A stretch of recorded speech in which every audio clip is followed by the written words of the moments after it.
As we spend trillions on wars that can't be explained and that are fought far away from American eyes, there's something else going on front and center, right here at home. A battle over the budget is closing our schools, our libraries, firing our teachers, and taking away collective bargaining rights. It's dismantling organizations and programs that help those most in need: children, the elderly, and lower-income Americans. And all the while, Wall Street is not only making record profits and getting off scot-free for destroying the economy, the banks and largest corporations are also not paying any taxes.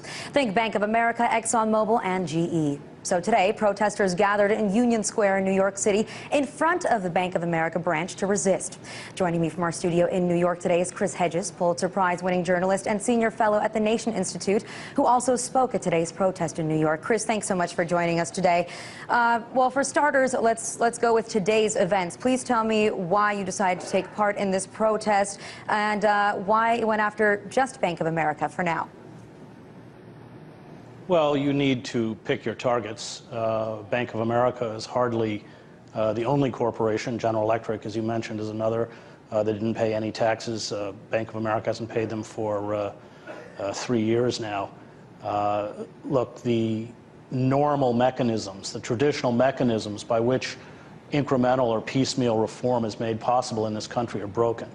The legislative, executive, judicial branches of government, not to mention most of the media, has either withered away or been subsumed into the corporate embrace. Most everything that Americans see, watch, read, or hear is controlled by roughly a half dozen corporations, including General Electric, Disney, Rupert Murdoch's News Corp, Viacom. And that's extremely dangerous when you don't have a mechanism by which the grievances of tens of millions of Americans who are really beginning to suffer can be addressed. Then civil disobedience is all you have left, which is why I was at the demonstration and the occupation of the Bank of America branch this morning. Well, yesterday we heard what maybe some could describe as a glimmer of hope here. Senator Carl Levin basically released a report looking back at the financial crisis and even said that he might recommend Lloyd Blankfein to the Justice Department for prosecution. But realistically, honestly, do you think that there's any chance we'll see any of these Wall Street CEOs ever prosecuted? No, because we live in a corporate state. The figures like Obama function primarily as brands. They're pushed out front. But there is no way anymore to defy the interests of Wall Street. And the only Wall Street financier who's gone to prison is Bernie Madoff because he stole money from rich people. But if you trash, as these corporations did, $17 trillion in wages, retirement benefits, and savings of ordinary Americans, then you're not held culpable. In fact, the U.S. Treasury opens its doors to reinflate the speculative gains that commercial houses like Goldman Sachs engage in. No, and it's very clear that this was fraudulent activity. They knew that they were giving mortgages to people who could never repay it. They got rid of those mortgages as fast as they could, dicing them up into derivatives, selling them to institutions, private investors, 401ks, even state and municipal governments with AAA bond ratings, knowing that they were garbage, knowing that these people couldn't pay it back. And yet there is no way that either party can defy the interests of Wall Street. And that, I think, is a window into how anemic and deflated our democracy has become. Well, so if we take that into account, the fact that there have yet to be any prosecutions for anyone on Wall Street who caused the economic crash, and as you said, there probably will be none. If we look into the fact that there have been no prosecutions for the Bush torture program, any of the Bush senior administration officials, the CIA interrogation tapes, that investigation was completely dropped, and yet we have the largest incarceration system in the world, and our prisons are mostly filled with people that are nonviolent drug offenders. If we put all of that together, what do you think that the word justice has come to mean in our society today? Oh, well, there isn't any justice. We live in what the political philosopher Sheldon Wolin calls a system of inverted totalitarianism. It's not classical totalitarianism. It doesn't find its expression through a demagogue or a charismatic leader, but through the anonymity of the corporate state. In classical totalitarian regimes, you have forces that overthrow decaying structures. In inverted totalitarianism, you have corporate forces that purport to pay fealty to electoral politics, the Constitution, the iconography and language of American patriotism, and yet have seized internally the levers of power. What has happened in the United States is that we have undergone a coup d'etat in slow motion, and everything the Obama administration has done, from the refusal to restore habeas corpus, to regulate Wall Street, to pass a moratorium on foreclosures. We're talking soon, by the end of this year, next year, an estimated 10 million Americans pushed from their homes. 1 million Americans went into personal bankruptcy last year because they couldn't afford proper medical care, and we are slashing those few programs that assist. We are creating an oligarchic system with a kind of permanent underclass, 1 in 6 American workers without a job, and we're doing absolutely nothing to alleviate this suffering. Nor, finally, are there mechanisms within the formal power structures by which this suffering can even be addressed or acknowledged. And that's extremely dangerous. Dostoevsky wrote about it. That's what Demons was about. That's what Notes from Underground was about. It was when liberal institutions don't work, and you enter, in Dostoevsky's word, an age of moral nihilism. We are seeing leaping up around the fringes of American society some very frightening political configurations. We are the only industrialized nation in the world that argues over the validity of evolution.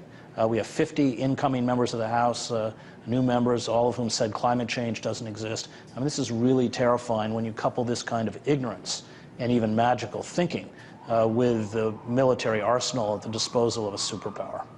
Well, I'm happy that you mentioned that. Of course, evolution is something you could say that is highly disputed in this country. And yet, at the same time, we're fighting 3 wars officially, right? We also have shadow wars in Yemen and in Pakistan. And Americans are dying every single day. And I just can't understand why then the political dialogue, why the media, why the politicians, and I guess you could even say the average American are so focused on these supposedly moral issues like abortion. Why does that always become the center of every single political debate in this country? Well, Freud got it. You know, it's the narcissism of minor difference. And you pull these emotionally charged issues and you push them out front to, in essence, mask any kind of real debate. Remember, most of the commercial media on this country no longer reports news. They report the kind of mini dramas, soap operas of celebrity meltdowns. The latest is Charlie Sheen, but it's a long history. Every week it's somebody new: Britney Spears, Michael Jackson, O.J. Simpson. I mean, it runs back. And the latest utterings by Sarah Palin or Donald Trump's questioning of Barack Obama's birth certificate. It's almost theater of the absurd. Meanwhile, we do nothing to address the very real issue of climate change. We are hollowing our country out from the inside. It's what imperial powers do. And we invest our emotional energy in the ridiculous and the sublime. And that's just the way the corporate powers want it. That might be how they want it, but how did we get to this point? How did they get to the point where they have so much power and it's become, like you said, what they want? Well, I just wrote a whole book on it, Death of the Liberal Class. But I mean, the brief version is that we destroyed our radical and our populist movements, the old CIO and the Wobblies, the socialists, the anarchists, even the communists, through the Red Scare, which began after World War I. So we destroyed populist radical movements, and we decimated the liberal class itself. Remember, in the 1950s, thousands of university professors, social workers, journalists, people like I.F. Stone, probably the 20th century's greatest journalist, became pariahs. Stone couldn't even get a job at The Nation magazine and starts I.F. Stone's weekly in his basement. And so we lost the radical forces that had been allied with the working class. Remember, socialism was a very powerful force on the eve of World War I. It terrified the power elite. Even in 1920, Eugene Debs, sitting in a prison cell, pulled almost 1 million votes in the presidential elections. And so we were weakened, and these corporate forces rose up to dismantle all of the regulations and controls that not only protected us from the predatory excesses of corporations, but finally safeguarded democracy itself.